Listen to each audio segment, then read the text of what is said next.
예, 안녕하십니까 여러분. 반갑습니다. 예, 저는 숙명여대 인문학연구소 소장 겸 인문한국 사업을 맡고 있는 박인찬입니다. 이렇게 온라인을 통해서 뵙게 돼서 반갑고, 저희 인문한국 연구소가 맡고 있는 그 인문한국 사업이 혐오시대 인문학의 대응이라고, 아마 이 온라인 특강을 한두 번 들으신 분은 좀 익숙한 제목일 텐데요.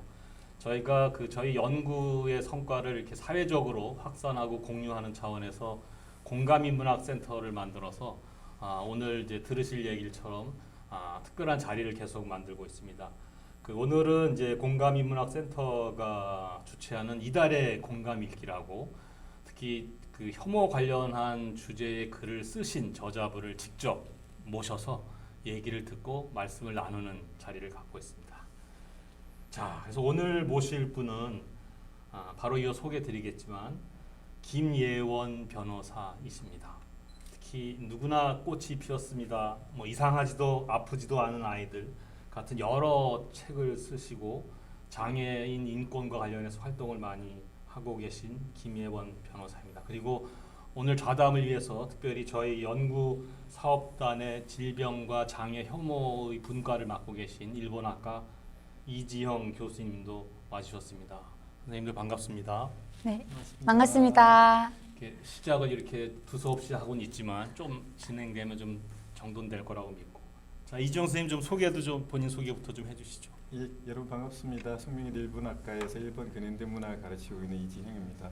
소장님 소개해 주셨지만 저희 HK 사업단에서 질병장애분과 공동연구로 참여하고 있고요. 오늘 김예원 변호사님을 모신 이 간담회 자리 함께 할 수 있게 되어서 기쁘게 생각하고 있습니다. 제가 오늘 이 간담회에 이 구성원으로 참여하면서 그리고 간담을 좀 진행하는 사회 역할도 겸해서 맡으려고 합니다. 예, 그러면 김예원 변호사님에 대해서 좀 더 구체적으로 소개를 드리도록 하겠습니다. 예, 김예원 변호사님은 장애인권법 센터 대표로 계시고요. 자기 옹호가 거의 불가능한 상황의 사회적 소수자 인권 침해에 대응하여 법률 지원 및 제도 개선 활동을 하고 계십니다. 변호사가 되신 후에도 사회복지사와 성폭력 전문 상담원 자격을 취득해서 늘 현장에서 사회적 소수자들을 지원하고 계십니다. 예, 최근에는 방송에서도 많이 뵐 수 있었죠. 예, 궁금한 이야기 Y, KBS 뉴스, 나인, 차이나는 클래스, 방구석 일렬들 등 저도 몇 번 이 매체를 통해 뵌 적이 있습니다. 방구석 일렬 저도 봤습니다. 상도 많이 타셨는데요. 너무 이렇게 지켜 세워드리기 위해서가 아니라 이 상의 이 내용을 보시면 오늘 제 나눌 말씀을 좀 가늠할 수 있을 것 같아서 좀 소개를 해드리면 2015년에 한국 여성 변호사회 공로상을 장애인권 공로 관련해서 받으셨고요.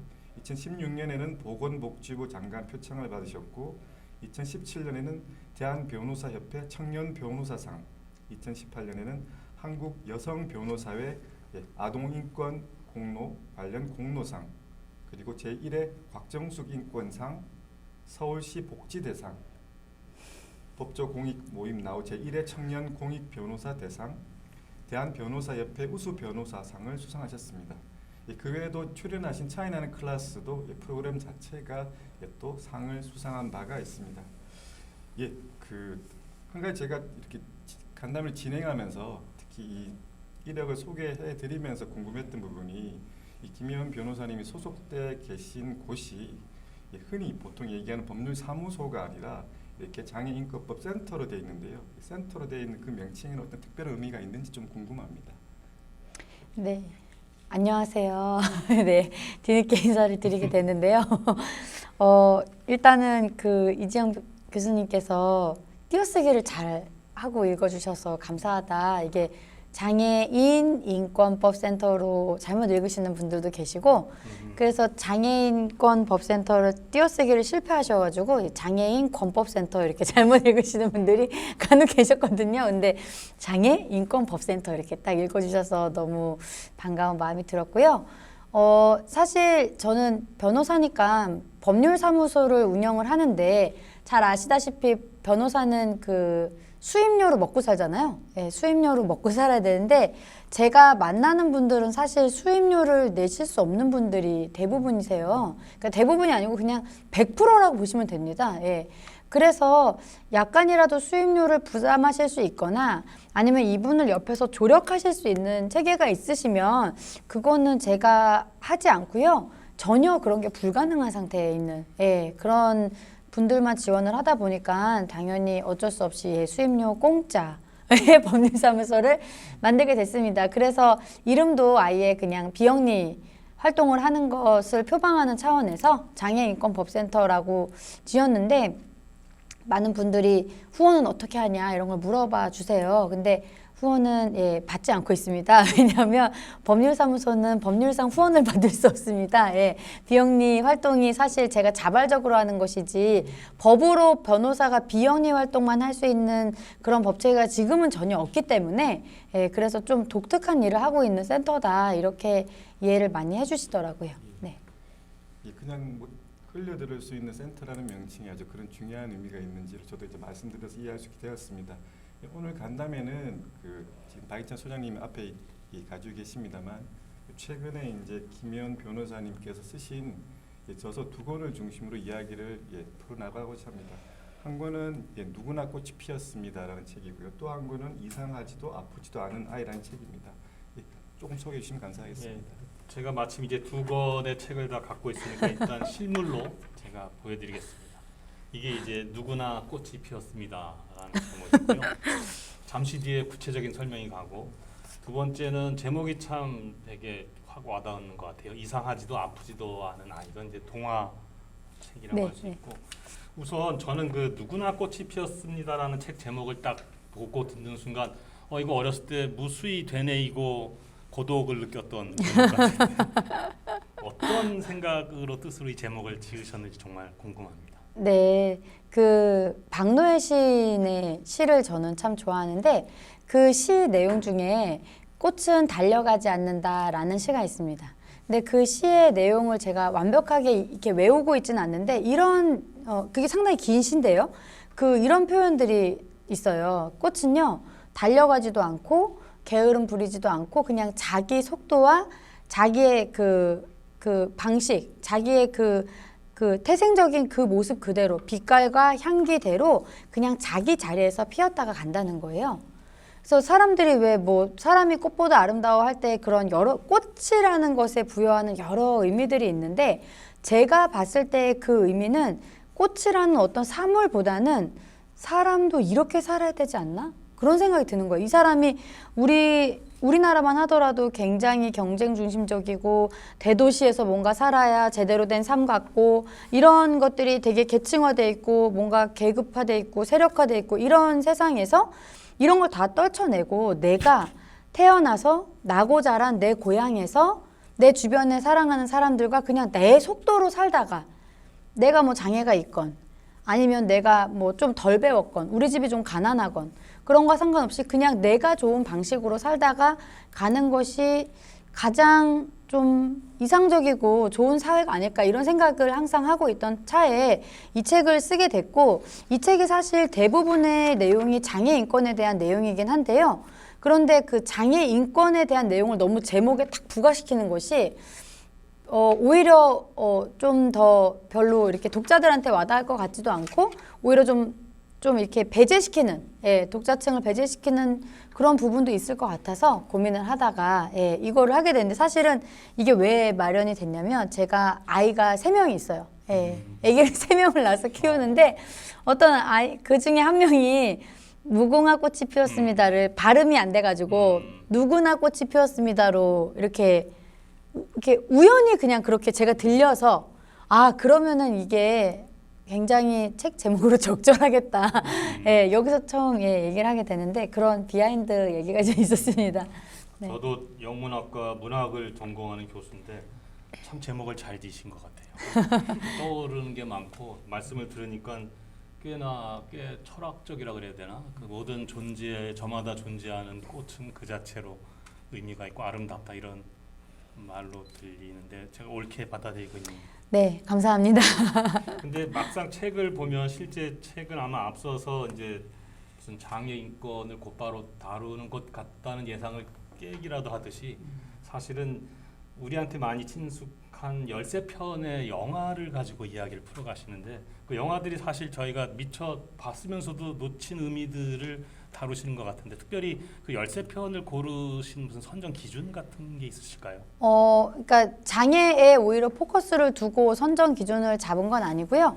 예를 들어 그 여기서 언급됐던 애자 같은 경우는 그 장애와는 아무 관련이 없는 그런 내용이긴 한데 제목에 그 애자라는 표현을 썼다는 것이 저한테는 조금 더 다른 느낌으로 다가와서 그걸 선정을 했던 부분이 있고 그래서 실제로 그 편에서는 우리가 무심코 쓰는 단어나 용어들에 대한 생각들을 좀 정리해서 이야기를 나눠보기도 했고 많은 분들이 그 얘기를 해주시더라고요. 제가 처음에 나왔는데 그 주토피아의 나무늘보들이 막 이렇게 일하는 장면을 보고 저는 그 장면을 되게 인상 깊게 봤던 부분이 발달장애인들의 그 보호작업장을 사실 생각을 했어요. 이렇게 일을 하는 게 계속 이러다 보니까 그분들의 속도가 비장애인에 비해서 늦을 수도 있고 그렇게 되는데 제가 충격이었던 건 그 영화 속에서 그 장면을 그렇게 치환해서 봤을 때 비장애인이 아무도 없는 거잖아요. 근로자 중에. 전부가 다 장애인이고 그 관공서는 그 일만 하는데 이 장애인만을 고용해서 하는 이런 관공서가 과연 있겠느냐. 우리가 이런 것들을 실생활에서 생각해 볼 수 있겠느냐라는 거를 묻고 싶어서 그런 걸 좀 가져왔더니 많은 분들이 신선하다, 뭐 생각지 못했다 이런 얘기를 하시기도 하셨습니다. 네. 예, 그 주토피아 나무늘보 그 얘기하셨지만 저도 그 이제 애니메이션 인상 깊게 봤는데 그 나무늘보 장면에서 참 재밌다라는 생각만 했지 어떻게 보면 꼭 장애를 떠올리지는 않더라도 그걸 좀 달리 생각해 볼 여지가 전혀 없었는데 선생님 그 책을 읽고 그런 부분을 다시 한번 또 환기하기도 했습니다. 그 나무늘보 주토피아의 경우뿐만이 아니라 선생님 쓰신 책을 보면 장애인과 비장애인이 어떻게 함께 살아가야 할 것인가 또 그러기 위해서는 이 비장애인이 장애인이 돼서 가지고 있는 편견 등을 어떻게 대체해야 될 것인가 또 어떻게 사고해야 될 것인가 같은 문제들을 자연스럽게 선생님 자연스럽다라는 표현 아주 중요하게 이 책에서 쓰시고 계신데 다루고 있는데요. 예를 들면 그 누구나 꽃이 피었습니다에서 다루신 13편의 영화 중에서도 비장애인이 장애인에 대한 어떤 편견이 아주 노골적으로 드러나는 어떤 그런 대표적인 영화들로 몇 편을 꼽을 수 있는데 예를 들어 조제와 호랑이와 물고기들 같은 경우는 그 장애인들이 기본적으로 받는 그 국가에서의 어떤 복지 혜택이라는 부분들을 이 비장애인들이 아주 시혜라고 생각하고 그리고 또 그런 걸 받으면 당연하게 그리고 조용히 있어야 되지 왜 그렇게 그 받는 것 자체를 어떤 권리라고 생각하느냐라고 하는 어떤 편견 등을 볼 수가 있고요. 그리고 또 쌤도 좀 전에 말씀하신 애자 같은 영화에도 아프면 집에 가만히 있지 왜 나대고 돌아다니느냐라는 얘기들이 전혀 장애인을 직접적으로 다루지 않은 영화 속에서도 이렇게 대사 속에서 우리의 무엇이 부쩍 튀어나오기도 하고요. 초은이로 유명한 마라톤 같은 경우에도 초은이가 자기 어떤 특수함 때문에 그 뜻하지 않게 벌이게 되는 장면 같은 것들을 결국 그 친구가 범죄가 아니고 그리고 의도가 없었음을 확인하게 된 상황에 비장애인들이 보이는 반응이라는 것이 상태가 저런 애를 집에 그냥 두어야지 왜 밖으로 돌아다니게 하느냐라고 하는 반응 등을 보면 이 흔히 이제 비장애인, 장애인 저희가 나누지만 사실 여기서 이렇게 얘기하는 저조차도 알게 모르게 이런 이 장애인에 대한 편견이나 차별의식 같은 무의식적으로 드러내고 있는지라는 생각을 하면서 이 책을 또 많이 반성하면서 읽게 된 측면들이 있습니다. 예, 그 외에서도 2020년 작년에 발표된 한국특수교육학 학술대의 어떤 결과 같은 걸 보아도 그 장애인을 바라보는 비장애인의 시선 같은 것들이 예전보다 나아졌다라고 해도 여전히 상당히 왜곡되어 있고 특히 주목해야 될 부분들은 상당히 최근 한 5년 정도 개선되는 여지가 있어 보였지만 작년부터 진행되고 있는 코로나 사태라든가 신자유주의 영향 때문에 더 다시 장애인에 대한 편견, 비장애인의 편견 같은 것들이 강화되거나 다시 증폭되고 있는 어떤 분석이 나오고 있는 그 논문 등을 보면 저희들이 오늘 이 자리가 특히 좀 더 의미 있는 자리가 되지 않을까 싶습니다. 예, 그 영화라는 매체가 참 적절한 것 같아요. 그러니까 저희가 인문한국 사업의 기본 테마가 혐오로 얼룩진 이제 한국 사회를 이제 분석하고 대응을 마련하는 건데 관련해서 이제 법 쪽에서도 왜 혐오 표현에 대한 법령 제정 때문에 많이 노력하시는데 사실 최근 들어서 우리나라 사회가 혐오와 관련된 각종 그 되게 모욕적인 용어들이 범람을 하는데 저도 이제 선생님 변호사님 만날 준비를 하면서 장애와 관련된 표현을 생각해 보니까 혐오 표현이라고 하지 않아도 되는 것처럼 우리가 너무 무심코 당연하게 쓴 표현들이 많았던 거예요. 애자 같은 영화도 그렇고 그 조제란 영화에서 레거도 그게 사실 상당히 그 문제적인 용어인데 내거요? 예. 네, 네. 그래서 저도 스스로 좀 반성을 해야 된다 할까. 이제 혐오 표현은 뭔가 이렇게 좀 규제에 귀속되는 그 용어집이라면 장애와 관련된 좀 모욕적이고 되게 관용적인 단어들은 그것보다 훨씬 자연스러운 것처럼 쓰여져서 네.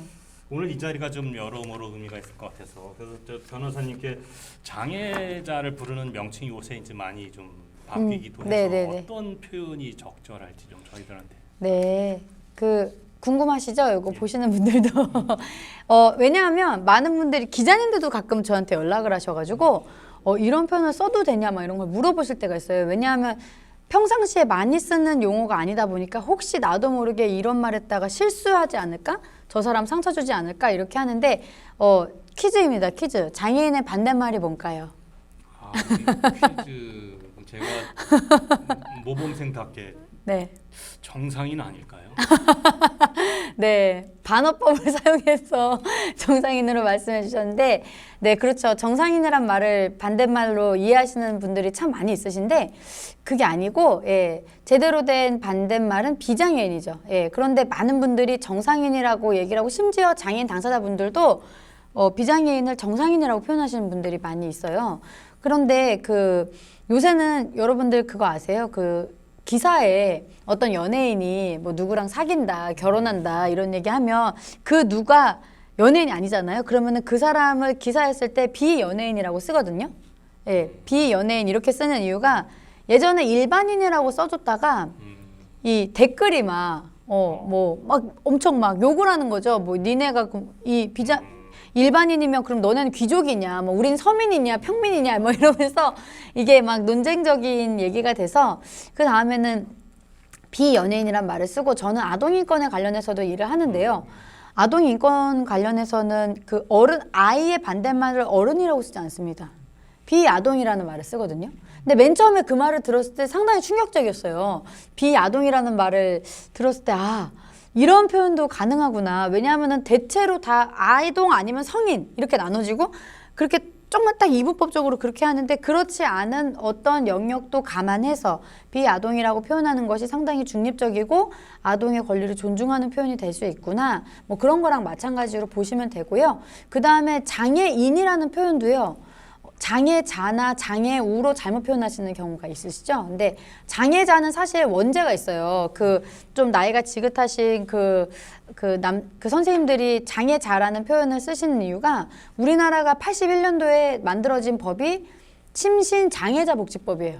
그러니까 거기서는 아예 장애자라는 말을 법명에 썼어요. 그렇게 88년도 올림픽 지나서 89년도에 장애인 복지법이라는 법으로 전부 개정이 되면서 그 전까지 거의 10년의 시간 동안 모든 방송 매체와 법령에서는 장애자가 제대로 된 말이었단 말이죠. 근데 그 자가 아시다시피 놈자자잖아요. 그러니까 이거는 뭔가 좀 적절하지 않다. 그래서 사람인으로 바꾸자라고 해서 장애인으로 바꾼 지가 지금 30년이 넘었는데 아직도 장애자라는 표현이 익숙한 부분이 있어서 그 부분이 조금 어려움이 있고 또 장애우는 우리가 맨 처음에 들어왔을 때 표현은 좀 운동성을 가지고 장애인이라고 하면 너무 좀 배제하고 나와 전혀 관계없는 내지는 되게 공포스럽고 뭐 내 인생이 겹치고 싶지 않은 뭐 이런 식의 표현으로 이해를 자꾸 하니까 사회에서 그래서 그 부분을 좀 개선하기 위해서 버두자를 써서 장애우라는 뭔가 좀 따뜻한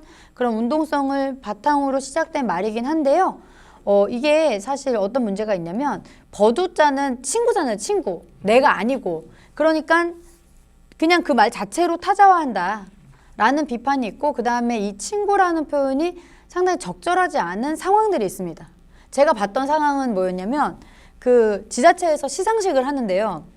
시상을 받으러 나오시는 분이 한 90 가까이 되신 장애인 당사자분이셨고 이렇게 휠체어를 타고 이렇게 오시는데 이거를 사회를 보시는 30대 젊은 선생님께서 여러분 박수 주세요. 장애우 올라오십니다. 이렇게 했어요.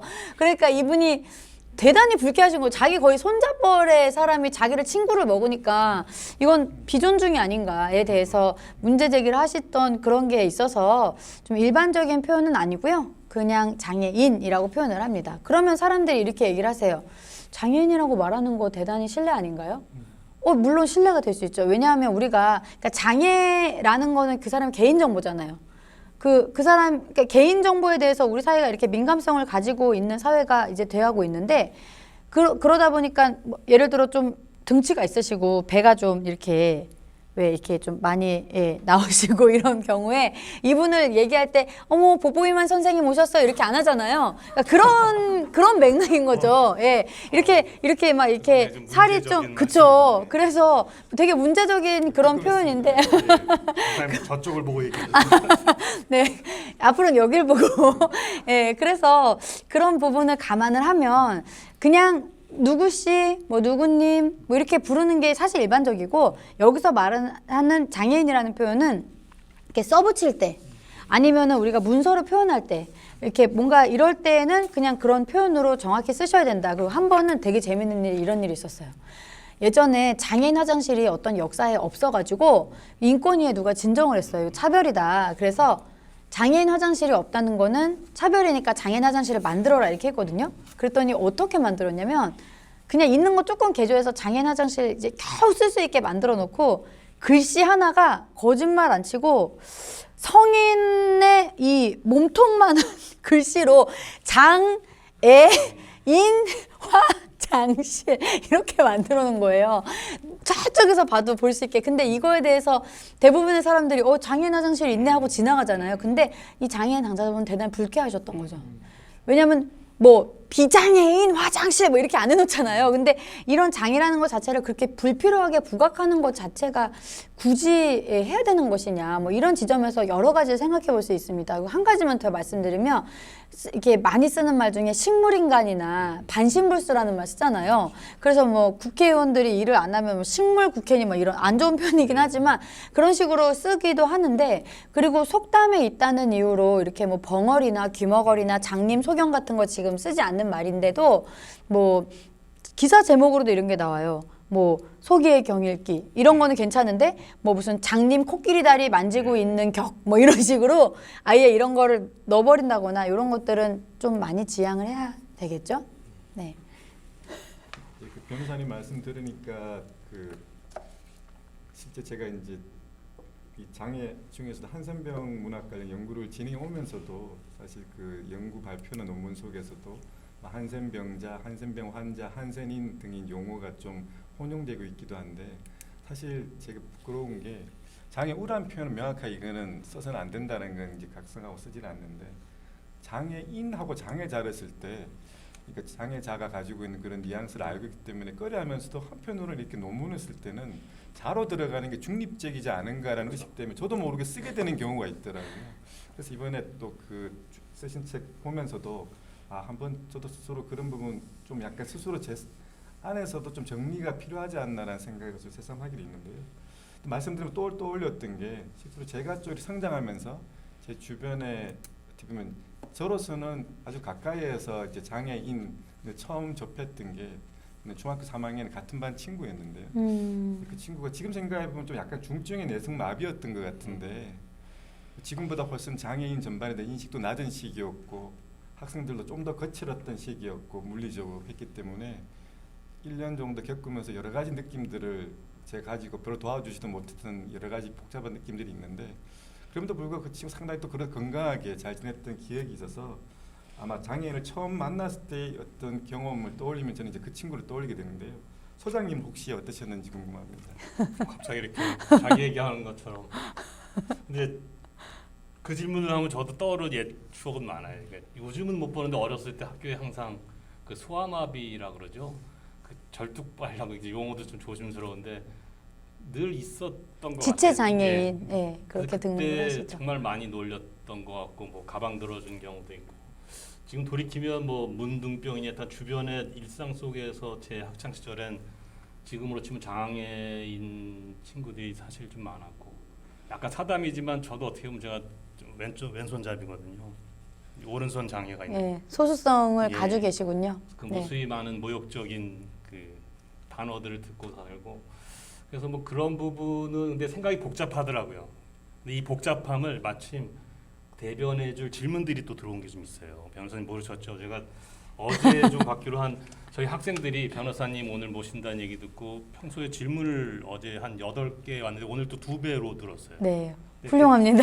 그 중에 한 학생이 제가 갖고 있는 고민이기도 한데 한번 그냥 불쑥 제가 한번 던져봐도 되겠어요. 실명은 뭐 밝혀도 되나요? 네. 저희 박하연 학생이 준 질문인데요.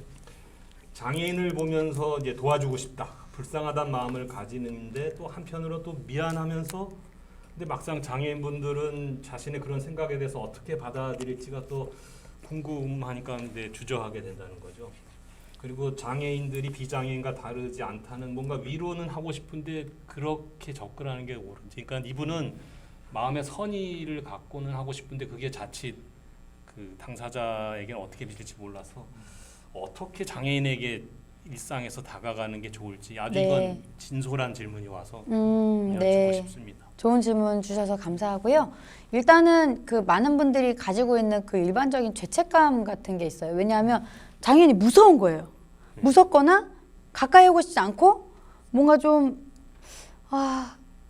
이렇게 좀 어디 그냥 사셨으면 좋겠고 막 내 생활 반경이랑 겹치고 싶진 않고 뭔가 이런 거에 대해서 물론 지금 이 말씀드린 이런 내용들은 상당히 차별적인 편견에 기인하긴 하지만 저는 그 단계가 아닌 생경함에 대해서는 너무 죄책감을 느끼거나 하실 필요는 없다. 왜냐하면 우리가 새 학기가 되면 뭐 어떤 아니면은 이직을 하거나 뭐 뭔가 어떤 내 삶의 바운더리가 좀 바뀌면 긴장하잖아요. 옆집에 누가 이사 와도 긴장하잖아요. 저 사람 좀 소리에 예민한 사람이면 어떡하지? 뭐 이거부터 해가지고 여러 가지를 생각하고 그리고 그 사람이랑 의사소통을 할 때 약간 간을 본다 그러죠. 저 사람이 어떤 사람인지 눈빛이나 어떤 그런 걸 이렇게 총동원해서 나의 어떤 오감이나 육감을 총동원해서 이렇게 그 사람을 알아가고 하는 그러면서 사실 그런 생경함이 좀 없어지고 이렇게 되는데 우리 사회가 기본적으로 가지고 있는 이런 질문을 하시는 분들이 가지고 있는 생각들이 장애인이라는 게 어떤 틀 안에 있으신 분들이 많아요. 내가 어떻게 의사소통하기는 좀 불가능한 사람 내지는 나랑 흔히 말하는 정상적인 어떤 교감을 하거나 관계성을 갖거나 우리가 뭐 어떤 일을 해서 시너지를 내거나 이런 식의 것들에 대해서 감히 생각해보지 않은 왜냐하면 그 편견 속에 있어서 그래서 뭐 예를 들면 이런 거죠. 지적장애인이 만약에 어떻게 내 생활의 반경 안에 들어왔는데 이 사람 머릿속에는 지적장애인이 어떠냐면 대단히 수능적이고 그리고 말수가 적고 그리고 같은 얘기를 반복적으로 해줘야 되고 뭐 이런 식의 어떤 생각으로 알고 왔었어요. 그런데 이 사람은 어떻게 보면 장애인이라기보다는 낯선 사람으로 보면 그런 거를 걷어내고 이 사람은 그렇지 않을 수도 있어 라는 걸 생각하고 이렇게 좀 가까이 가서 이렇게 말도 걸고 물어보고 이런 과정을 거치잖아요. 근데 장애인을 대할 때 비장애인이 그 어떤 그 편견 안에 딱 넣는데 막상 이 사람은 되게 수다쟁인 거예요. 그리고 고집이 엄청 세고 그리고 뭐 그 뭔가 수능적이다 이런 거에서는 전혀 관계가 없고 똑같은 말을 2번만 반복해도 바로 화내고 그러니까 왜 나 무시하냐 이런 식으로. 근데 그거는 사람마다 다를 수 있는 거거든요. 그래서 근데 이 비장애인이 만약에 그런 뭔가 내가 예상하지 못한 패턴으로 이 사람이 들어오면 똑같이 평등한 관계에서 이런 일이 발생하면 이 사람이 내 예상과 다르네? 그럼 내가 이 사람이랑 어떤 점을 맞춰줘야지? 라고 생각을 하잖아요. 근데 비장애인이랑 장애인의 관계가 만약에 불평등한 관계로 이걸 바라보고 편견 안에서 그 사람을 바라보면 어떤 반응이 나오냐면 얘 왜 이러지? 얘 문제행동이네? 얘 성격 이상하네? 얘 치료받아야 되는 애네? 일상생활 어렵네? 어디 가둬놔야 되네? 이런 식의 생각으로 확장된다는 거죠. 그래서 저는 이런 낯설음으로 오는 어떤 지점은요 너무 어렵게 생각하지 마시고요. 제가 지금 말씀드린 것처럼 뭐 이직을 했는데 옆자리에 장애인 당사자가 있다고 해서 우리가 막 어머 장애인이야 웬일이야 저 바꿔주세요 자리 이렇게 안 하잖아요. 그런 것처럼 이 사람이랑 같이 얘기해보고 맞춰보고 뭐 좋아하세요? 뭐 샐러드 좋아하세요? 이러면서 막 같이 막 샐러드 맛집 찾아다니고 이런 어떤 관계성으로 접근하시면 가능합니다. 근데 이제 이런 질문 하시죠. 말이 전혀 안 통하는 분이랑 어떻게 그걸 해요? 그렇게 얘기하실 수 있죠. 근데요. 저는 이게 직업이라서 그런지 모르겠는데 일단은 그분들을 지원해 주시는 분들이 주변에 계시기도 하는데 지원해 주시는 분이 있다고 하더라도 이 당사자랑 소통하시는 거를 연습하셔야 돼요. 그 부분이 우리 사회가 연습이 많이 부족해 있어요. 그래서 이분이 좀 아까 전에 내성마비라고 하셨는데 내성마비가 있는 분은 강직으로 인해서 내가 의사표현하는 게 대단히 어려울 수 있지만 이분이랑 좀 대화를 하면서 조금 이 사람이 언어 패턴이나 이런 걸 익히면 비언어적인 의사표현도 하거든요. 뭐 표정이라던가 뭔가 이런 손짓이라던가 이런 걸 통해서 종합적으로 보면 이 사람과 의사소통하는 게 가능한 수준이 꽤 많으세요. 꽤 많은데도 불구하고 우리 사회는 장애인이래. 근데 왜 혼자 왔대? 이런 식인 거예요. 보호자는 어디가 있어? 다음에 다시 오라 그래 보호자 데리고 이런 식으로 아예 이 사람을 배제하기 때문에 거기서 파생되는 문제가 많으니까 너무 좌절하거나 죄책감 느끼지 마시고 그 생경함을 관계 맺기로 좀 전환해서 해보시면 어떨까 그 말씀을 드리고 싶어요. 변호사님 말씀 들으니까 더더욱 어떻게 보면 장애인이라고 하는 긍정적인 거 포함하더라도 저희가 그 틀에 갇혀 있는 게 아니라 사실 비장애인도 처음 접하게 되면 한 사람으로서 알아가는 과정들이 있는데 어떻게 보면 개성이라는 부분을 가지고 또 접근하다 보면 배려를 가지고 되지 않나 이런 생각도 좀 들기도 합니다. 좀 화제를 바꿔보면 선생님이 영화 관련 책에서도 아주 인상적으로 쓰셨던 주토피아의 나무늘보 캐릭터를 얘기하지 않을 수가 없는데 보면 이 나무늘보에 관한 얘기를 이제 하시면서 책에서 사실 현실의 이 우리나라의 장애인들이 사실은 고용되어져 있는 그 취업률도 뭐 30-40%밖에 되지 않을 정도로 비장애인에 비해서 매우 낮고 뿐만 아니라 일을 함에도 불구하고 최저임금 수준도 아주 턱없이 못 미치는 임금밖에 받지 못하고 있는데 한편으로는 정확하게 이 비장애인에 비해서는 낮으리라고 예측은 했지만 이 정도로까지 급여가 낮을 줄이라는 생각을 했기 때문에 그 책을 읽고 참 놀랐는데요. 실태가 어떤지 조금 자세한 말씀을 좀 듣고 싶습니다. 네, 코로나로 여러 언어들이 나왔습니다. 그렇죠? 코로나 블루가 나왔죠. 예, 우울함에 대해서. 그리고 코로나 레드를 들어보셨나요? 코로나 레드. 전 처음 들어봤습니다. 예. 레드가 어떤 게 생각나세요? 요즘 보면 주식에 영끌하신 분들은 레드를 좋아하는 이상한 현상이 보여요. 예, 그럴 수도 있죠. 예. 교수님, 그런가요? 예. 소장님 주식을 하시는지. 아닙니다. 하는 사람을 지켜보고 있습니다. 지켜보고 있으세요? 그 레드는 분노를 말합니다. 그래서 코로나 때문에 이것도 못하고 저것도 못하고 다 안 돌아가고 그러니까 마스크 안 쓰는 사람만 봐도 막 가서 막 패주고 싶고 이런 어떤 분노에 대해서 그런 사회 현상을 코로나 레드라고 표현을 하는데 혹시 코로나 블랙에 대해서는 들어보셨나요? 블랙. 진짜 상상 못했어요. 코로나 블랙이 나와 있는데요. 뭘까요? 기분이 그거는? 안 좋은데요. 기분이 안 좋으시죠?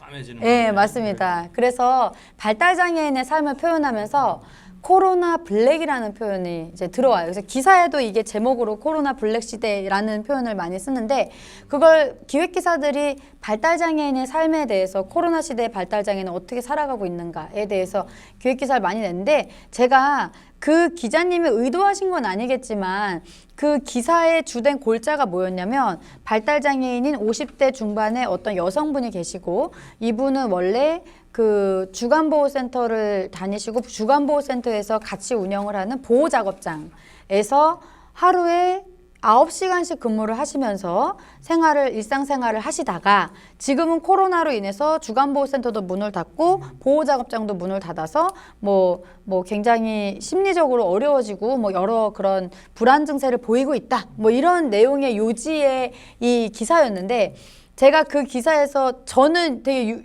유의미하게 봤던 부분이 그분은 그걸 그냥 받아서 적으셨겠지만 하루에 9시간 일한다고 했잖아요. 하루에 9시간을 꼬박꼬박 일하는 사람이 그래서 한 달 평균 급여 20만 원을 받으며 생활했다라고 써 있었어요. 근데 그 댓글에도 그 부분을 놓치는 분들이 되게 많았거든요. 근데 하루 20이 아니고 한 달을 하루에 9시간씩 일했을 때 받을 수 있는 금액이 20만 원이었는데 그조차도 가지 못해서 너무 힘들어하고 있다라는 점을 봤습니다. 그래서 사실 제가 이 책을 쓴 지 지금 한 2년 정도 된 것 같은데 그때나 지금이나 큰 차이는 없어 보이고 굉장히 어려운 문제이기 때문에 근데 아까 전에 30-40%라고 말씀하셨잖아요. 근데 제가 작정하고 그 통계 아니고 그 통계는 이제 전체 장애인 중에서 어떤 장애 유형이나 이런 걸 하지 않고 이렇게 그냥 조금 좀 높게 잡은 그런 수치들 다 포함해서 자영업이나 기타 이걸로 추정되는 분들까지 포함해서 잡은 건데 실제로 그 경제 활동을 하는 인구 중에 지속적인 소득 창출을 하면서 사는 장애인의 비율은 대단히 낮습니다. 그거에 비해서는 훨씬 못 미칠 정도로 낮기 때문에 이루 말할 수가 없어요. 그래서 제가 예전에 했던 사건 중에 되게 재밌는 사건이 있었는데요. 경비원, 그러니까 교통사고로 한쪽 다리를 잃으시고 그 다음에 재활이나 의족을 착용하시고 재활을 통해서 일상생활을 가능하게 되셔서 경비원으로 재취업을 하신 60대 정도 되신 분이 계셨는데 노동자분이 경비원으로 일을 하시다가 오늘같이 이렇게 눈이 많이 오고 겨울에 눈이 많이 오고 그래서 이렇게 쓸다가 넘어진 거예요. 아파트를 청소하다가 넘어졌는데 이 의족이 아닌 다리는 이 살이 찢어지고 피가 나가지고 다쳤고 의족은 파손이 된 거죠. 그런데 이걸 산재 신청을 했거든요. 어떻게 되는지 아세요? 한쪽만 인정을 해준 거예요. 이유가 뭐냐면 이거는 뺐다 꼈다 할 수 있으니까 이거 물건이지 이게 무슨 사람 신체냐. 법에는 이렇게 써 있어요. 사람의 신체에 대한 부상일 경우에 그 산재 처리가 되는데 그래서 이분이 돈이 문제가 아니라 이거는 정말 너무 아닌 것 같다. 이렇게 해서 2심까지 다 지셔가지고 오셨더라고요. 그래서 3심에서 이거를 뒤집었습니다. 파기환송을 시켰는데 그 주된 이야기가 그 이야기였거든요. 근데 제가 이거를 하면서 이 얘기를 왜 꺼냈냐면 피고 측이었던 그 산재를 불승인했던 그 공단이 있을 거 아니에요. 거기에서 의견서를 보내왔는데 보니까 이거를 만약에 하게 되면 굉장히 많은 그 혈세가 이런 보장 기구까지 다 이렇게 하면은 굉장히 많은 혈세가 여기에 낭비될 것이다. 거의 이런 식으로 쓰셔서 제가 정말 이러면서 찾아봤어요. 통계를 진짜 찾아봤는데 그래서 고용률이랑 이거를 다 뒤져서 찾아봤는데 제 기억에 0.00012%였던 것 같아요. 그러니까 그러니까 지체 장애인이시면서 그 지체 장애인도 되게 여러 분들이 계시잖아요. 척수 장애도 있고 근육 장애도 있고 대단히 많은 장애 유형이 거기 포함될 수 있는데 그 안에서 의수나 의족을 착용하시는 분이 근로자로 일했을 때 그것도 산재 보상을 받는 근로자로 일했을 때 발생하는 비율을 따져보니까 0.00012였는지 0.00012였는지 그래서 이거는 정말 뭐라 말하기도 민망한 수준으로 잡히더라고요. 그래서 그거를 상고 이후 보충서에 대문짝만하게 내가지고 염려 마시라 이렇게 얘기를 했던 기억이 있어요. 네. 오늘 충격적인 9시간 일하는데 월 20만 원. 산재 보호 제외. 이건 너무 많은 쇼킹한. 네. 소장님 물 한 잔 드세요. 예. 너무 지금 흥분되는 얘기를 제가 많이 하고 있어서. 아니, 20만 원 부분을 저도 이렇게 자료나 책을 읽을 때 한번 앞으로 가서 확인했습니다. 이게 월급인지 아닌지를. 그러니까. 네. 그건 원래 8에서 22만 원 이렇게 돼 있길래 월급이더라고요. 그나마 20만 원 좀 높은 축이라고. 네, 이거를 이제 악용하는 데에서는 교통비 제하고요, 간식비 제하고, 그래서 실제로 손에 쥐는 거는 거의 없는 데도 있고, 그리고 아예 그냥 들어오면서 각서를 받아가지고 나한테 맡기지 않으면 못 들어와 이렇게 해버린 데도 있어요. 근데 이게 통하는 게 들어오고 싶은 사람이 너무 많으니까. 그래서 그렇게 사람을 이제 그냥 물건 다뤄주지 그렇게 할 수 있는 거죠. 이제 법령 자체가 그걸 어떻게 보면 조장한다고 그럴까 그런 면이 좀 있는 거예요. 네네.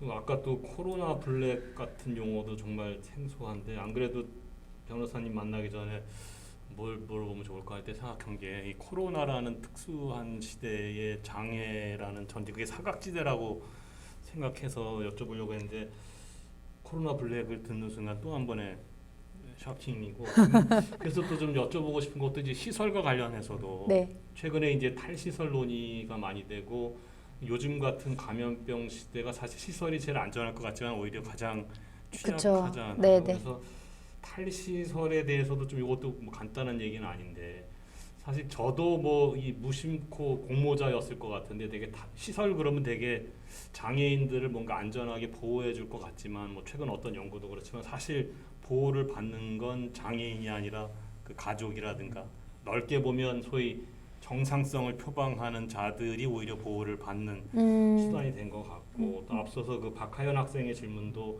일상에서 장애인을 만나는 게 되게 힘들고 복잡하다는 건 제가 일상 속에서 언젠가부터 장애인들은 이렇게 그림에서 이렇게 빠지듯이 시설화된 건데 이게 참 그래서 다루신 영화도 보면 어떤 뭐 시네마 천국 같은 경우는 상당히 좀 그건 좀 너무나도 기억에 남는 이제 장애와 비장애가 이렇게 어우러진다면 뭐 다 아시는 마라톤이나 7번 방의 선물 같은 경우 특히 7번 방의 선물은 저도 전혀 그런 생각을 안 해봤는데 아버지의 역할이 전혀 법적인 권한을 주장하거나 법문 자체를 읽기도 힘든 사람인데 그런 경우는 또 되게 방치돼 있고 그래서 질문을 좀 좁히면 일단 탈시설 논의는 어떻게 변호사님은 바라보고 계시고 어떻게 저희가 접근해야 될까요?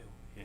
탈시설이요? 그러니까 저는 그 예전에 이런 경험이 있습니다. 어떤 그 무리를 제가 좀 안내하고 이렇게 그 장애인권에 대해서 소개하고 이런 적이 있었는데 이분들이 그래서 우리가 방문했던 곳이 좀 잘한다는 시설이었어요. 시설을 방문을 했는데 거기 가보면 이렇게 가보시면 아시겠지만 벌써 입구부터 해가지고 막 이만한 게시판에 봄 뭐 예를 들어 거기가 무지개의 집이면 무지개의 집에 봄 무지개의 집에 여름 해가지고 뭐 이렇게 꽃놀이 간 거 그다음에 뭐 이렇게 뭐 해수욕장 간 거 이런 것들 막 이렇게 갖다 이렇게 붙여놓잖아요.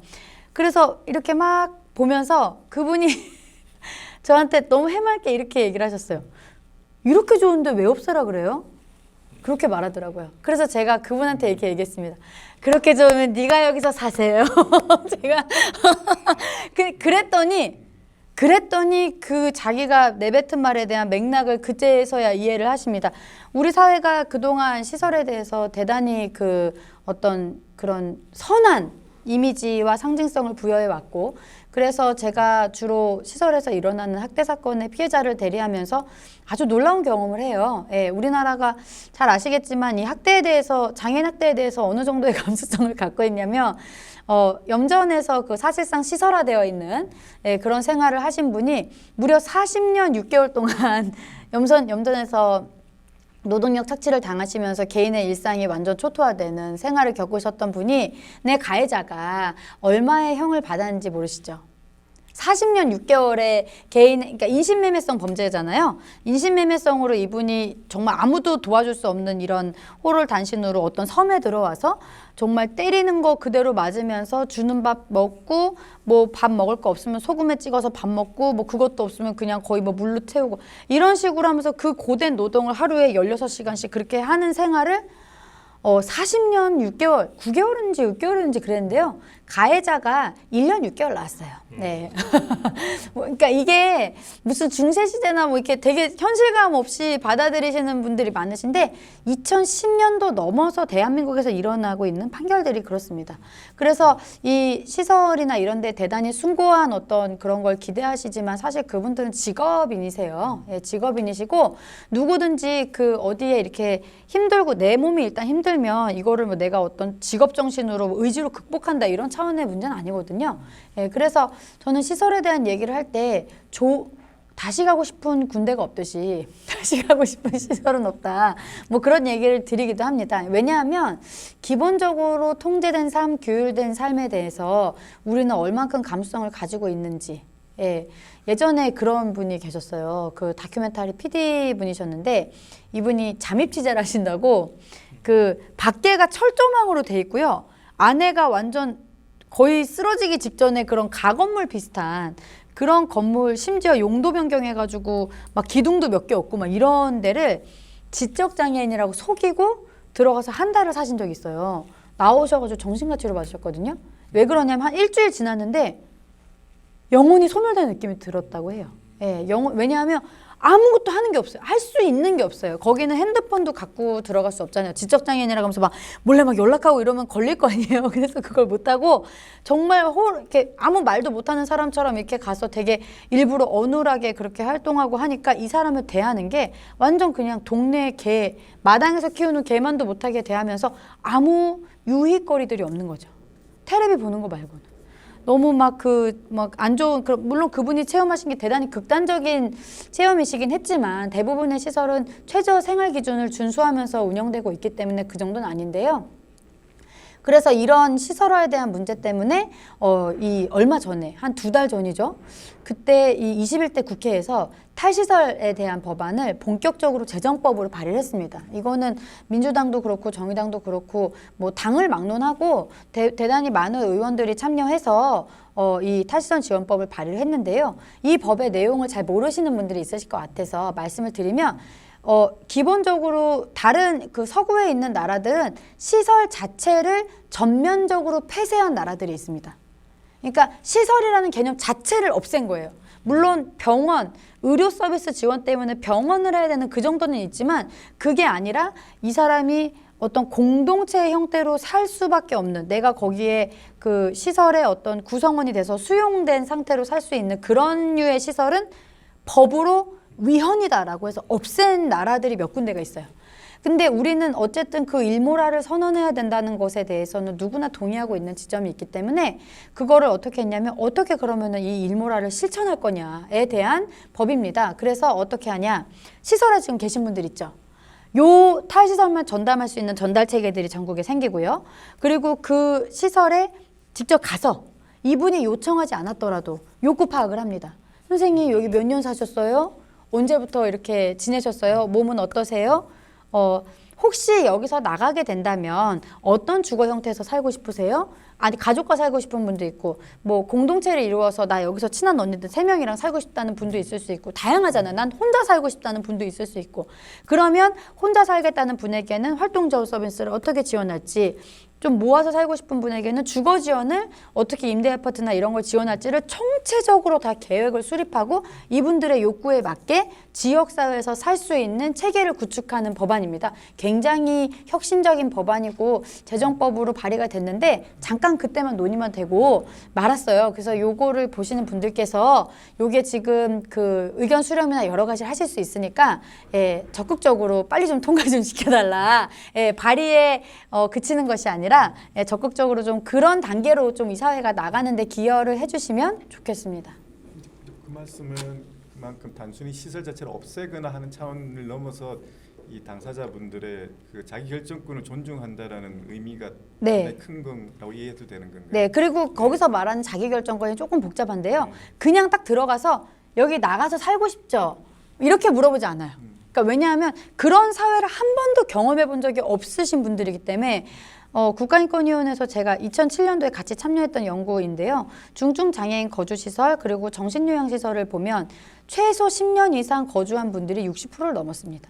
대단히 그 장기화되어 있어요. 그러다 보니까 이분들 제가 예전에 지원했던 어떤 피해자분은요.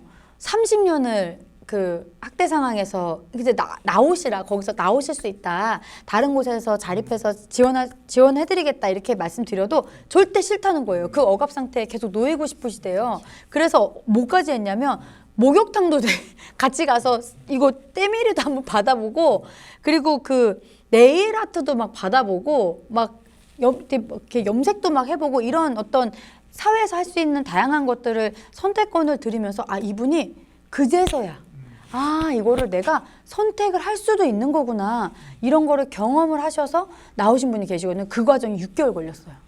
그래서 단순히 그냥 하루 딱 가가지고 안녕하세요 저는 어서 나온 누군데요 선생님 나가고 싶으세요 이런 상태가 아니라는 거예요. 절대 그렇게는 풀 수 없다라는 얘기입니다. 말씀 들어보니까 이게 장애 관련된 법안에 대해서도 저희가 많이 무지하지만 뭐 탈시설 법안 지금 노력하고 계신 그것도 어떻게든 이제 그 법안의 변화를 위해서 이렇게 변호사님처럼 열심히 애써 주시는 게 조금씩 그래도 좀 빛을 발해야 되긴 하겠지만 하고 있는 게 저도 이제 어려서부터 동네에 이렇게 시설이 있다는 우리나라 용어에서 시설이라는 단어가 되게 상징적이잖아요. 무슨 뜻인지 모르고 있다가 시설이란 말이 어마어마한 걸 갖고 있어서 뭔가 이게 저희가 분명히 그 짚고 가야 될 문제고, 그 법안과 관련된 얘기를 하나만 간단하게 또 여쭙자면, 또 도로교통법 관련해서도 변호사님이 생각하신 게 좀 있지 않나요? 아, 네. 제가 그거를 좀- 네. 예. 어떻게 교수님 제가 착해 보이나요? 어떠세요? 이렇게 말할 수 있는 방법이 없는데. 네.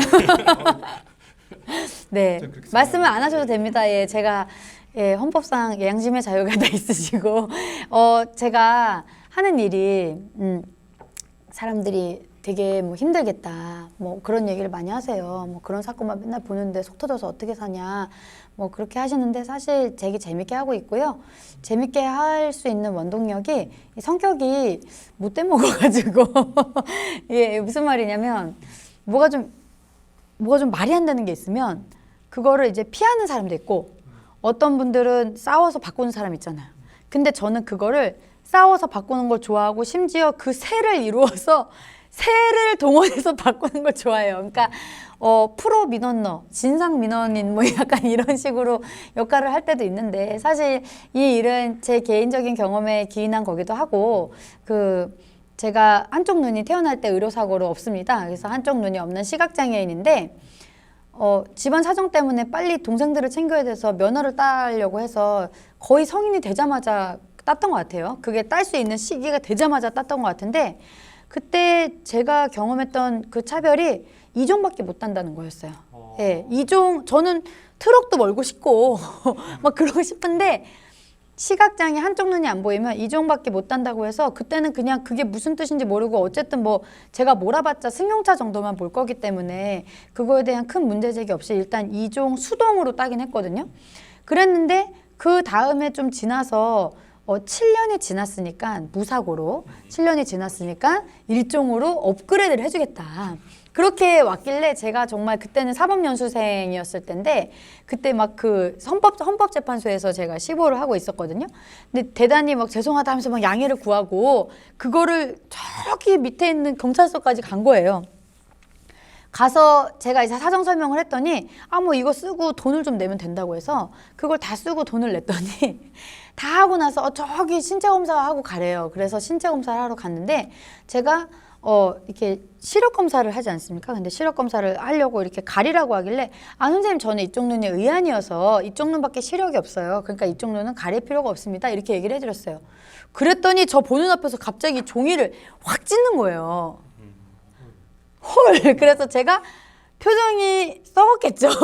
그래서 제가 표정이 확 썩으니까 저쪽에서 어떤 조금 관리자 직급이신 분이 저를 데리고 나가시면서 죄송하다 이러면서, 근데 법령상 한쪽 눈이 없으면은 이게 안 된다. 그래서 아니 그게 아니고 나라에서 이걸 보내줬다고, 나한테. 내가 지금 이걸 따로 온 게 아니라 보내줬다 했더니 착오가 있었던 것 같다면서 그냥 막 돌아가래요.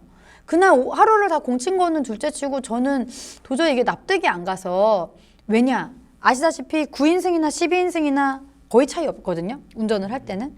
그리고 주로 얘기가 나왔던 게 시야 문제인데, 시야에 대한 얘기를 하려면 고개를 기부스를 하고 운전을 해야겠죠. 근데 이렇게 고개를 돌리고, 심지어 요새는 좋은 차들 같은 경우는 백미러가 안 나오고요. 화면에 사각지대가 다 잡히도록 광각 카메라가 설정되어 있어서 그걸 보고 운전할 수 있게 다 바뀌고 있거든요. 그게 공기 저항도 덜 받고 막 이런다고 해서. 그런데 지금 시대가 이렇게 변하고 있는데, 정말 시각장애인이 한쪽 눈이 없으면 도로상에 많은 위험을 발생시킬 것이다 라는 편견이 수많은 사람들의 직업 선택의 자유를 침해하고 있더라고요. 그래서 어떤 분은 이렇게 살다가 이렇게 질병이 오거나 사고로 인해서 한쪽 눈이 안 보이시게 되신 분이 갑자기 택배업을 하시다가 직장을 잃어요. 그 면허를 유지할 수 없으니까. 운송업, 택배업 이런 데 이렇게 하시는 분들은 그냥 평생 해오시던 일이었는데 그걸 못하고 소소하게 이런 사례도 있었어요. 교회 새벽기도, 나는 이거 차량 봉사하는 게 내 일생의 낙인데 그거를 못하게 됐다, 이런 분들도 계시고 해서 이건 좀 조직적으로 해야겠다 싶어서 단체와 같이 이 사례들을 전국적으로 다 모았고요. 그래서 국회에 개정안을 계속 내고, 또 이거에 대해서 지속적으로 그 기사 내고 또 당사자들의 인터뷰 내고 성명서 내고 이거를 7년을 했어요. 7년을. 아유, 7년을 해서 7년 만에 2016년 말경에 이게 바뀌어서 일종으로 바뀌었고요. 저도 그 덕에 지금 일종 보통 면허를 가지고 있는데 문제는 이게 3년에 한 번씩 갱신해야 돼요. 약간 그런 차이, 이렇게 다른 건 10년 뭐 이렇게 길잖아요. 근데 이건 3년에 한 번이긴 하긴 한데요. 그러고 보니까 진짜 갱신 날짜가 다가오고 있네요. 그 무면허 될 뻔했어요. 이거 안 물어봐 주셨으면 저 무면허로 네, 확인해 보도록 하겠습니다. 노력하신 덕에 이렇게 그 7년이 걸리긴 했네요. 그래서 인권의 한 영역을 또 개몽과 확장을 시켜주신 것 같습니다. 선생님 그 운전면허 말씀드리니까 저는 이 이름표 쓴다면 감히 이 비장애인 주제에 처음에 이 2급을 따는데 급급해가지고 그다음 운전을 거의 안 한 덕에 당연히 이종이요? 네, 운전을 제가 그 초기에 따고도 거의 안 했기 때문에 무사고가 자연스럽게 아니라 무사고가 되면 무운전사. 무운전이 되면 무사고로 인정받아서 무운전 사고, 1급으로 무운전 저절로 부사. 올라가더라고요. 그래서 뭐 1급을 가지고 있는 그러시군요. 참으로 뭔가 좀 명구스럽다라는 생각이 좀 듭니다. 선생님 또 그 말씀 나누니까 참 여러 가지로 저희들이 배우는 것도 있고 느끼는 바가 큰데 특히 또 이 간담회를 준비하면서 선생님이 아까 쓰신 책들을 읽으니까 특히 학교에서의 문제 같은 것들이 많이 다뤄져 있다는 것을 알 수 있었습니다. 지금 소장님이나 저도 지금 학교에 근무하고 있고 그렇기 때문에 오늘 이 간담회에서 이제 선생님께 좀 듣고 싶은 변호사님께 듣고 싶은 질문을 준 학생들도 참 많은데 그래서 영화 우리들 책에 다루신 그 보면 사실 그 담임 선생님은 아주 선의로 이 장애인 학생을 보호하기 위한 방안으로 좀 면제를 시켜주거나 한 측면들이 있었는데 오히려 그런 것들이 감성 예민한 시기에 이 친구들 사이를 갈라놓고 오히려 장애인 아이가 오히려 소외되는 이런 부작용 같은 것들에 대해서 말씀 주신 것도 있고요.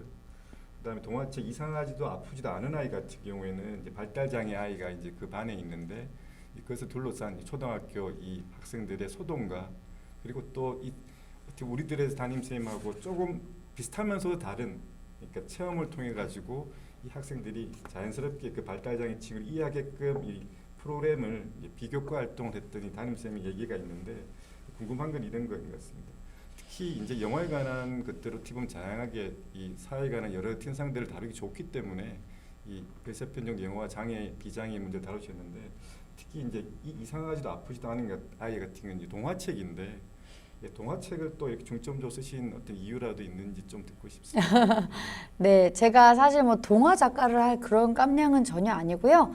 다만 아무래도 이쪽에 관심 있고 계속 일을 하다 보니까 학생들이 알기 쉬운 학생들이 자기의 삶의 영역에서 알고 있으면 좋을 만한 것들은 보이더라고요. 그래서 그런 것들을 엮고 싶었고 그리고 사실은 저는 당사자가 아니더라도 그 주변의 그 조력자들의 역할이 대단히 크다고 생각하는데 학교는 그런 게 사실 많이 부족하죠.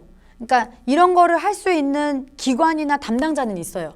그런데 그 기관이나 담당자가 항상 이 아동을 대하는 건 잘 없잖아요. 특수교사 선생님도 아동이 그 특수반에 와서야만 아동을 볼 수 있고 그 아동이 학교를 벗어난 상황에서 이 어떤 욕구를 가지고 어떻게 생활하고 이런 점에 대해서 들여다볼 수 없거든요. 근데 물론 그걸 학교에서 다 할 필요는 없다고 말할 수는 있겠지만 적어도 학교는 이 아이들의 세계에서는 집 다음으로 어쩌면 집보다도 더 중요한 어떤 사회일 텐데 거기에서 꽤 긴 시간을 같이 보내고 있음에도 불구하고 완전히 소외되고 배제되는 것이 일상이 되는 것이 맞을까? 그거에 대해서 고민을 하던 차에 요거를 같이 고민하시던 편집자를 만나게 됐고요.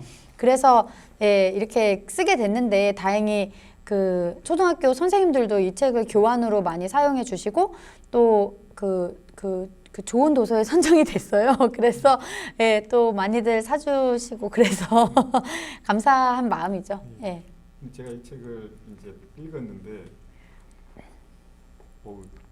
동화 작가로 나가셔도 충분히 진짜로 대성하실 수 있다고 제가 장담까지 못 해드립니다만 문학을 전공한 입장에서 잘 읽혔고 그 다음에 그 진짜 자연스럽게 그 메시지도 숨에 들어가서 감사합니다. 저도 그러면서 저 스스로 좀 돌아보게 되는 측면까지 있어가지고 참 재밌게 읽었다는 말씀을 드리고 싶고요. 네. 그래서 이 동화책 속에서 특히 인상적인 게 이 담임선생님이 이제 장애인 친구하고 비장애인 친구가 잘 어우러질 수 있도록 하는 미션으로 그 세이프클로버 미션이라는 것을 이렇게 내게 되는데 네잎클로버도 아니고 이제 네. 그 부분이 되게 인상적이었는데요.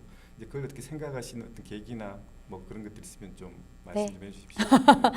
아, 저는 그 아이들이랑 그 아이들이 3명이라고 했잖아요. 그러면 이제 공원에 집 앞에 공원이 있어서 거길 가보면 그 애들이 클로버 찾기를 해요. 근데 굳이 네잎클로버를 찾으려고 하는 거를 저는 그렇게 하지 말라고 하거든요. 예, 그리고 뭐 이렇게 함부로 뜯고 그렇게 하지 말라고 그냥 전반적으로 얘기를 하는데 그 차이를 제가 설명을 해줘요. 그러니까 물어보더라고요.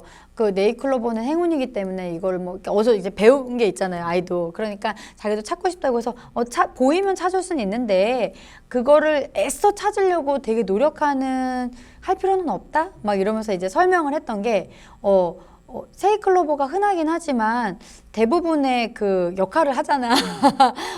그런데 그 흔하고 이런 걸로 인해서 오히려 주목받지 못하는 측면도 있어서 나는 그렇지는 않았으면 좋겠어. 그래서 학교에서 뭐 다양한 아이들 만나고 할 때도 마찬가지다. 다 이렇게 어떤 뭐 특별한 아이 뭐 이렇게 해가지고 거기에 이렇게 집중돼서 하기보다는 같이 어우러져서 하는 게 중요하다. 뭐 이런 차원의 얘기를 나눴던 기억이 있어요. 그래서 이 선생님이 좀 이렇게 설명을 하실 때 그런 부분을 넣었으면 좋겠다라고 해서 넣었고요. 그리고 제가 이 책에서 가장 중점을 뒀던 게 아이들이 주인공이 돼야 되거든요. 이게 어른이 쓰다 보면 되게 어른이 가르치는 차원으로 책을 쓰게 돼요. 그래서 맨 처음에 제가 그냥 초벌로 적었던 부분은 아동이 이 숙제를 하기 위해서 어른들의 도움을 받아서 여러 가지를 읽고 경험하고 이해해서 뭔가 뭐 이렇게 좀 달라진 생각을 갖는 정도의 수준이었는데 이 책을 보신 분은 아시겠지만 아이들이 주인공이 돼서 이 과제를 어떻게 수행할지 어디에를 가볼지를 조금 자기네들이 선택해서 좀 주도적으로 하는 측면이 있잖아요. 그래서 그런 점을 좀 부여하고 싶어서 요런 맨 처음에 포석을 깔았습니다. 변호사로 나오는 이모 캐릭터 네. 자아가 투영되지 않은 네, 맞습니다. 말씀 들어보니까 세잎 클로버를 하셨어야 되겠어요. 왜냐하면 누구나 꽃이 피었습니다 하니까. 네. 아니면 네잎 클로버로 가셨으면 이상 앞뒤가 안 맞는. 근데 그 뭔가 그런 계속 철학이라는 용어를 쓰지만 그 평범성에서 보장해야 되는 것들이 다 보석 같은 거잖아요. 같은 맥락에서 이제 학생들과 뭐 과제를 하거나 그럴 때 왜 장애인들이 극복하는 이야기를 또 테마로도 하시는 걸로 알고 있는데 뭐 여러 사례가 있지만 뭐 그 가운데서 예를 들어 뭐 정당한 편의를 제공하는 걸 거부한다든가 뭐 광고 얘기가 좀 이따도 나오겠지만 광고 속 차별에 대해서도 뭔가 좀 실천적인 경험이나 사례가 좀 있으실 것 같아요. 아, 광고 속의 차별이라는 표현이 좀 어색하거나 익숙하지 않은 분이 계실 것 같아서 부연 설명을 좀 드리면 우리나라는 장애인 차별금지법이 있습니다. 장애인 차별금지법의 정식 명칭은 장애인 차별금지 및 권리구제 등에 관한 법률이에요. 18글자인데요. 이 법률은 2007년도에 제정됐고 8년도부터 시행이 됐습니다. 그러니까 지금 2007년도에 태어난 아이들이 올해 초등학교 6학년인데요. 예, 그만큼 꽤 나이가 있는 법이에요. 꽤 나이가 있는 법인데 이 법에 대해서 일반 시민들이 많이 접하지는 못하시는 것 같아요. 저는 이 법으로 먹고 사는 사람이기 때문에 구석구석 알고 있지만 좀 자세한 내용을 알고 싶으신 분은 제가 그 공저로 같이 집필했던 2017년에 나온 장애인 차별금지법 해설서라는 책도 있습니다. 나남 출판사에서 나눈 책이고요. 이런 책을 통해서 확인해 보실 수 있는데 이 법에 보면 차별이 뭐냐, 장애인 차별이라는 게 뭐냐라는 거를 적어놓은 그 조문이 있어요. 거기에서 4가지가 있는데 첫 번째가 직접 차별, 두 번째가 간접 차별, 세 번째가 정당한 편의 제공을 거부하면 차별, 네 번째가 광고에 의한 차별을 말하고 있습니다. 근데 이 광고에 의한 차별이라고 하니까 사람들이 대체로 이 커머셜을 생각하잖아요, 광고가. 근데 거기서 말하는 광고는 그런 내용이 아니고 한자어 그대로 풀이를 하면 드러내다, 나타내다 할 때의 광고예요. 그러다 보니까 장애를 이유로 제한, 배제, 분리 거부하는 것처럼 드러내거나 나타내면 그거를 광고에 의한 차별로 본다라는 겁니다. 그래서 여러분들이 미디어나 이런 걸 통해서도 대단히 많이 접하실 수 있고 특히 요새 1인 미디어가 횡행하면서 그 혐오나 차별에 대한 그런 표현이 가감없이 막 이렇게 릴리즈되는 경우들이 있잖아요. 그래서 그런 측면에서 여러분이 이해하실 수 있게 어떤 사례를 들어드리면 어떤 분이 그 코미디언이셨는데 그 프로그램에서 그 개그 콘서트 있죠. 거기에서 예전에 어떤 걸 했었냐면 그 파란색 추리닝을 이렇게 입으시고 나와가지고 그때 은밀하게 위대하게인지 위대하게 은밀하게인지 하여튼 그 영화 있잖아요. 예. 맨날 헷갈려요. 그 영화 제목이. 근데 거기에 컨셉이 그 김수현 씨가 좀 뭔가 사회적으로 좀 소외된 그런 사람으로 나오지만 사실은 그렇지 않은 뭔가 이런 이중적 캐릭터를 예, 그런 걸 가지고 있잖아요. 그런데 그거를 뭐 패러디했는지 이분이 이렇게 지적 장애인인데 그러니까 지적 장애인인 것처럼 하지만 사실은 뭐 스파이인 것처럼 이거를 어떻게 표현하냐면 여기에 이렇게 하얗게 이게 콧물을 이렇게 그리고요. 그 다음에 뭐 이렇게 사람들이 나타나지 않을 때는 되게 막 똑똑한 얘기를 막 하다가 갑자기 사람이 나타나면 막 똥 집어먹고 막 이러고 있어요. 그럼 사람들이 그거 보고 키득대고 웃고 막 이런 식인 거죠. 이거를 대표적으로 이렇게 이해하시면 돼요. 이게 그 장애를 대놓고 뭐 비하하기 위해서 이렇게 한 건 아니지만 어쨌든 장애인을 이 사회에서 제한, 배제, 분리 거부하는 방식으로 표현하는 그걸 드러내거나 나타내는 것으로 봤기 때문에 광고에 의한 차별로 볼 수 있는 사례고 실제로 이거는 그 방통위에서 강하게 제재를 해서 결국 없어졌던 그런 프로그램이죠. 근데 이게 되게 미묘한 지점이 있는 게 여러분들 혹시 그 교수님이랑 소장님은 사극을 좋아하시나요? 태조왕건 막 이런 거 막 정주행하고 는 아니어도 나오면 본다. 그렇게 그렇죠. 그래서 예전에 그 정도전이라는 사극을 했었었는데 거기에 보면은 그 곱사등이 춤이라고 해서 그거를 그 정도전 역할을 하신 배우가 그 극 중에서 되게 비장하게 그걸 춥니다. 근데 이거를 출 때 사실은 그 극 안에서는 그 뉘앙스가 그 춤이 원래 양반 계층을 풍자하기 위해서 하는 춤이었다고 해요. 근데 이거를 다 방송 조명을 다 하고 해피투게더에 다들 이제 막 나오셔가지고 막 이렇게 박수를 치면서 그거 잘 추던데 쳐보세요 막 이런 식으로 한 거예요. 그러니까 이분이 이제 분위기상 막 이렇게 그거를 좀 과하게 추신 거죠. 그랬는데 그 곱사동이가 사실은 곱추라고 예전에 썼던 말이고 지체장애인을 비하하는 말로 지금 쓰지 않는 말이잖아요. 그런데 그거를 보고 계셨던 어떤 그 지체장애인이 대단히 불쾌하셨던 거죠.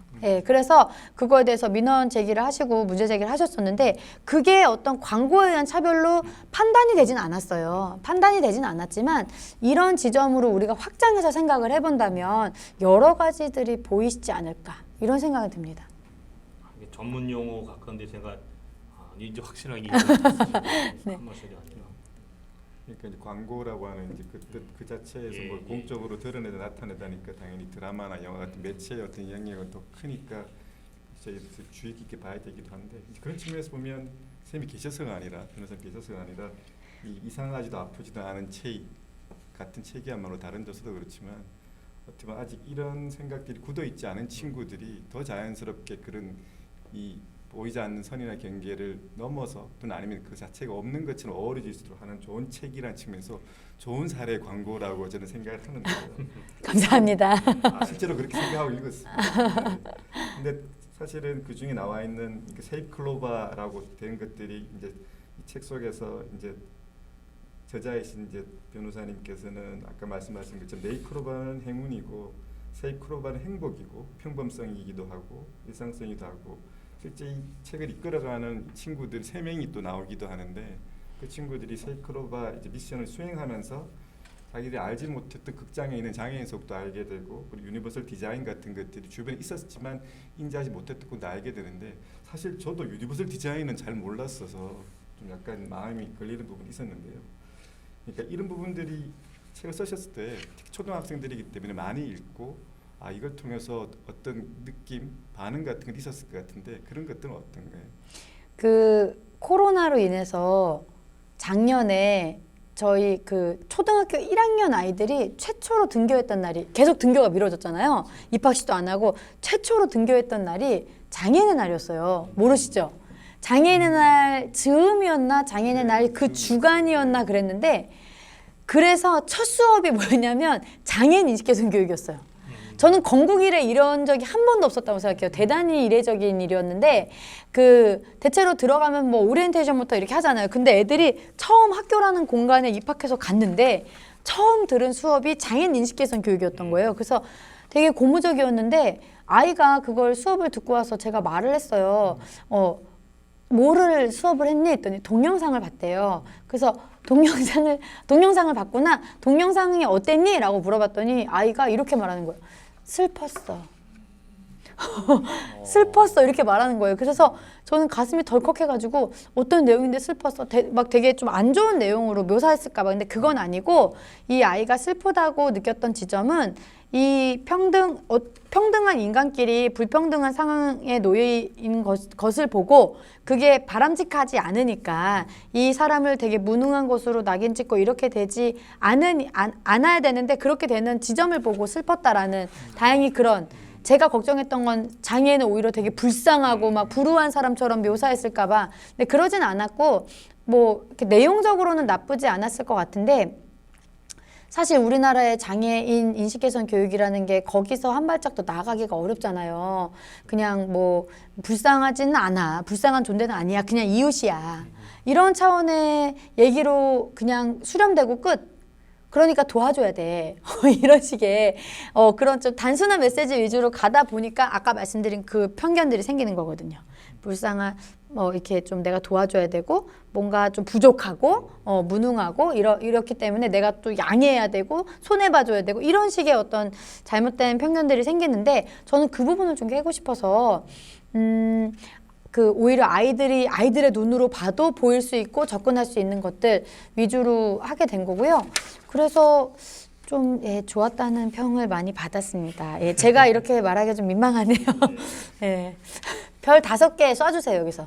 별 5개. 진짜 책이 너무 뭐 장애라는 이 메시지를 떠나서라도 참 재미있어서 아마 그렇게 의도하셨던 부분들을 잘 녹아들어가 전달이 되지 않았을까 싶은 생각을 하게 됩니다. 저희가 이렇게 얘기를 하다 보니까 어느 정도 조금씩 정리해야 될 시간이 다가오고 있는데 이제 변호사님께서 사실 이 책을 통해서 그럼 오늘 말씀을 통해서 얘기하시고 있는 가장 큰 메시지가 장애인 비장애인이 같이 자연스럽게 그리고 진정으로 어우러지는 사회가 되었으면 좋겠다라고 하는 것이라고 저는 생각됩니다. 실제 쓰신 책 속에서도 그런 메시지를 담아주셨는데요.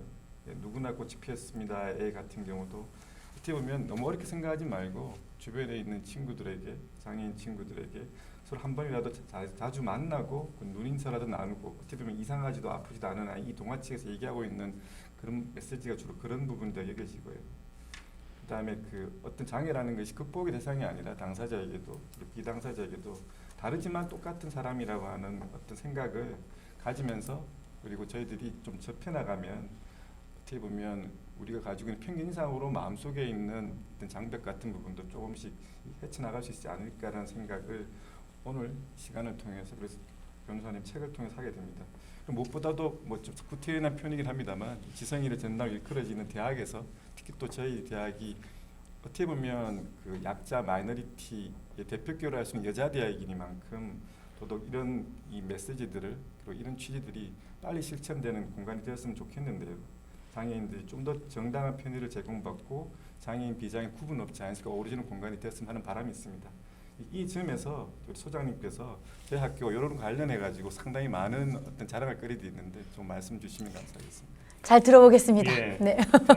경색하고 얘기 드리겠습니다. 이 의원의 일치인지 이제 변호사하고 제안됐지만 얘기 나누는 그 의원의 일치처럼 가장 최근에 저희 대학교 환경디자인학과 학생들이 건축 공모에서 대상을 받았습니다. 그 대상작의 컨셉이 이제 상생을 개념으로 하는데 그 상생이 그냥 상투적인 얘기가 아니라 다르게 존재하는 사람들이 있잖아요.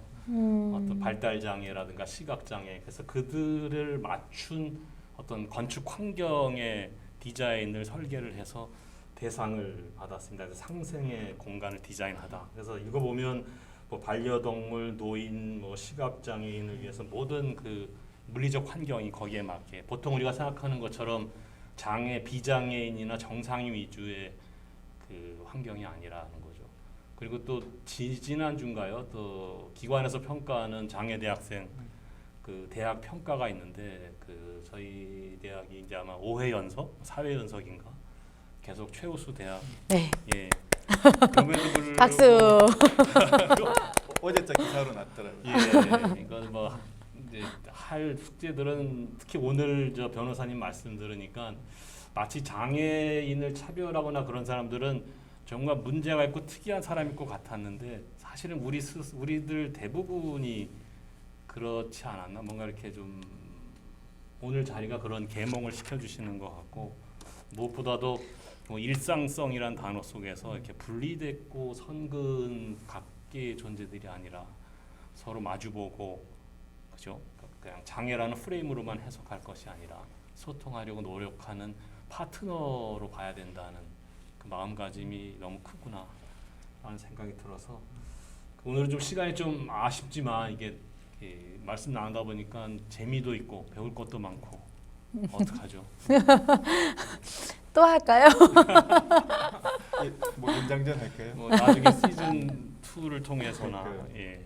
아니면 이건 빈 말씀이 아니라 네. 저희가 배우고 아마 같이 저희가 돕거나 뭐 변호사님이 저희를 도와주시거나 이렇게 공부할 것도 좀 더 나은. 다행히 이제 지금 저희 학생들도 그런 의식들이 분명 눈에 띄게 좀 나아지는 것 같아요. 그래서 저희 연구소도 그것을 위해서 이제 미진하나마 노력을 하려고 하고 그래서 이런 자리가 좀 자주 이어졌으면 하는 마음입니다.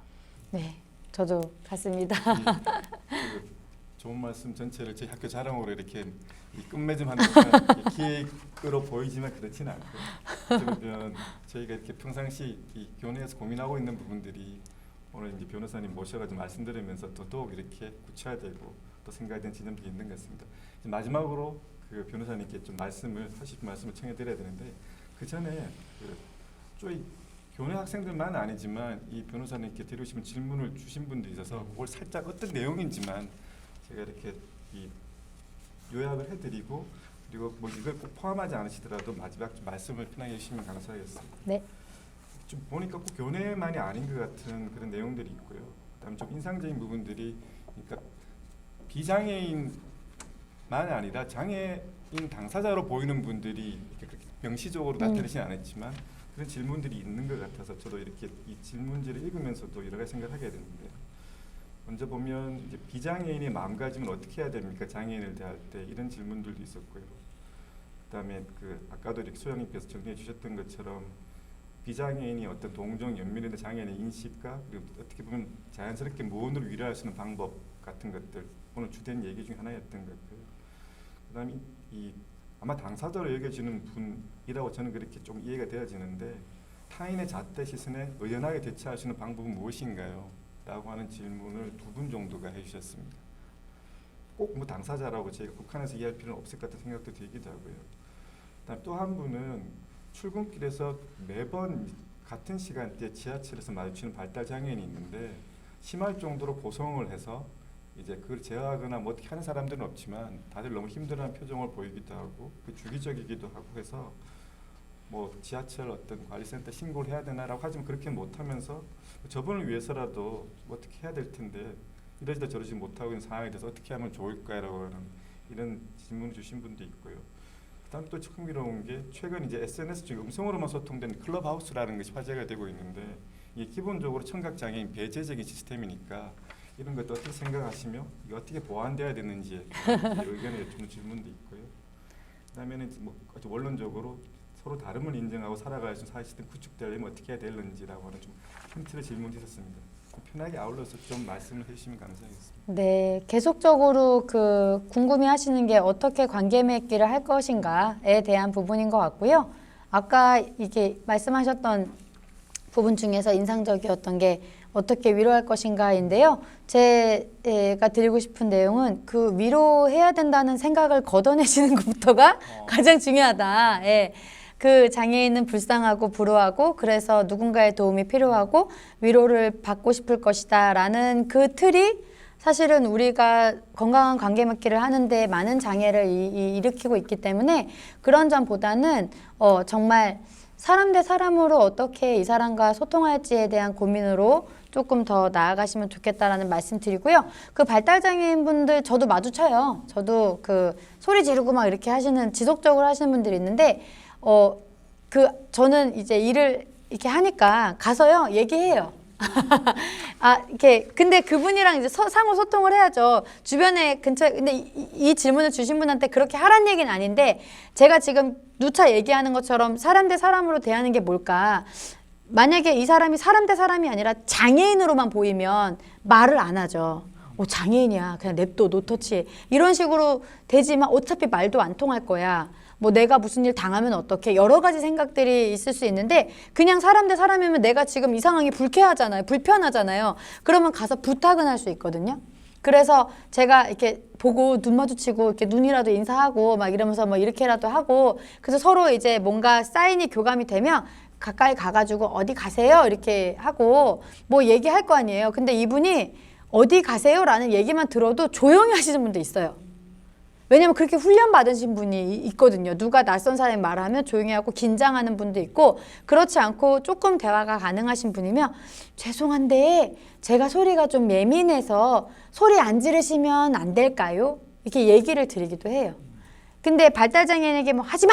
뭐 이렇게 얘기하기보다는 애 취급하지 않고 그 사람을 그냥 존중하는 차원에서 제가 부탁을 하면 의외로 수월하게 해소가 되는 부분이 있었거든요. 그런 긴장 관계가. 근데 여러분한테 그렇게 바로 하라고 하는 건 아닌데 그 주저주저 하는 마음의 밑을 한번 들여다보세요.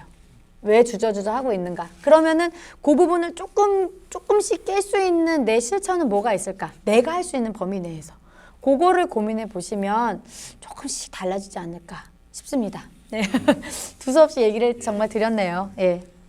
그럼 일단 이것으로 저희 인문학연구소 공감인문학센터에서 마련한 이달의 공감 읽기 저자이시자 장애인권법센터 대표이신 김예원 변호사님과 아주 재밌고 유익한 시간이었습니다. 이것으로 말씀을 마치도록 하겠습니다. 네, 감사합니다. 감사합니다. 감사합니다. 감사합니다.